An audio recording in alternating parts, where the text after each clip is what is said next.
بسم اللہ والحمدللہ والسلام علی رسول اللہ صلی اللہ علیہ وسلم۔ سب سے پہلے آپ سب کو میری طرف سے بہت بہت عید مبارک۔ دعا ہے کہ اللہ تعالی ہماری کی ہوئی عبادات کو قبول فرمائے۔ اس میں جو کمی کوتاہیاں رہ گئی ہیں اللہ تعالیٰ اپنے فضل سے اس کو معاف فرمائے، اور ہمارے حق میں جو بھی دعائیں ہم نے کی ہیں اور جو دوسروں کے حق میں دعائیں کی ہیں اللہ تعالیٰ وہ دعائیں قبول و منظور فرمائے۔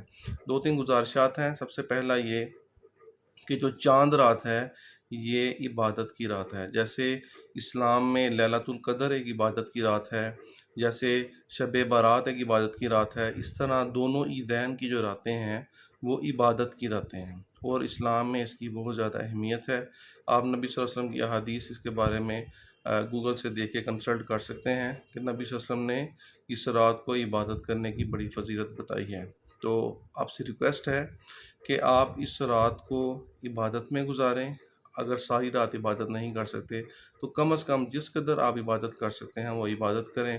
جو مرد حضرات ہیں وہ کم از کم عشاء کی نماز اور فجر کی نماز کل کی وہ جماعت سے ادا کریں تو ان کو ساری رات عبادت کا ثواب مل جائے گا۔ اور اگر فجر سے تھوڑا سا پہلے اٹھ جائیں، تہجد پڑھیں، استغفار کریں۔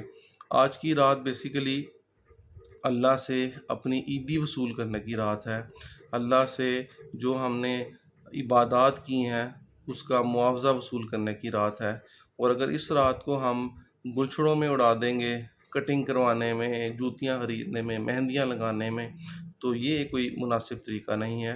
بہتر یہ ہے کہ اگر آپ نے یہ کام کرنے ہیں تو اول تو یہ پہلے کر لیتے، لیکن اگر فرض کریں آپ کو مجبوراً یہ کام کرنے پڑ رہے ہیں تو کام اپنے ہاتھ سے کرنا ہے۔ اپنے زبان کو اللہ کے ذکر سے تر رکھیں، ذکر کی برکت سے انشاءاللہ اللہ تعالیٰ آپ کو بہت برکتیں عطا فرمائے گا۔ دوسری بات یہ کہ جو ایک تسبیح ہے اللہ اکبر لا الہ الا اللہ واللہ اکبر اللہ اکبر وللہ الحمد، یہ عید والے دن ہم سب پڑھتے ہیں۔ جب ہم مسجد جا رہے ہوتے ہیں تو یہ تسبیح پڑھتے ہیں، واپس آتے ہوئے بھی پڑھتے ہیں، اور جب جماعت کے ساتھ نمازیں ہوتی ہیں عید کے دنوں میں تو اس میں بھی ہم پڑھتے ہیں۔ لیکن یہ صرف نمازوں کے دوران اور عید کی نماز کے آنے جانے کے لیے تسبیح نہیں ہے۔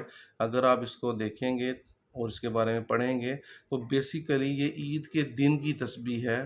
عید کے جو دو تین دن ہیں ہمیں چاہیے کہ ہم اس کا جتنا زیادہ کثرت سے ذکر کر سکیں وہ کریں، یہ تسبیح جتنی زیادہ پڑھ سکیں ہم پڑھیں۔ اور جو آخری بات ہے وہ یہ ہے کہ ہم سب چاہتے ہیں کہ رمضان ختم ہو رہا ہے، عید آ رہی ہے، اور آج چاند رات ہے تو اللہ تعالی ہم سب کو بخش دے۔ تو اس سے پہلے ہمیں یہ چاہیے کہ جب اللہ سے ہم یہ دعا کر رہے ہیں کہ اللہ تعالی ہمیں بخش دے، تو جتنے ہمارے رشتہ دار، دوست احباب، جاننے والے جن سے ہم کسی نہ کسی وجہ سے ناراض ہیں، اگر کسی نے ہم سے کوئی زیادتی کی ہے تو سب سے پہلے ہم اس کو معاف کریں، اور پھر ہم اللہ سے دعا کریں کہ اے اللہ ہم نے اپنی طرف سے جو لوگوں کے ساتھ معاملات تھے ہم نے ان کو معاف کر دیا، تو سب سے زیادہ معاف کرنے والا ہے، تو اے اللہ اب ہمیں بھی معاف فرما دے۔ تو انشاءاللہ اللہ تعالیٰ آج کے دن ہم سب کی بخشش فرمائے، اور اللہ تعالیٰ ہماری بخشش فرمائے گا۔ آپ سب کو اگین بہت بہت عید مبارک، اور اپنی دعاؤں میں مجھے، میری فیملی کو یاد رکھیے گا۔ السلام علیکم ورحمۃ اللہ۔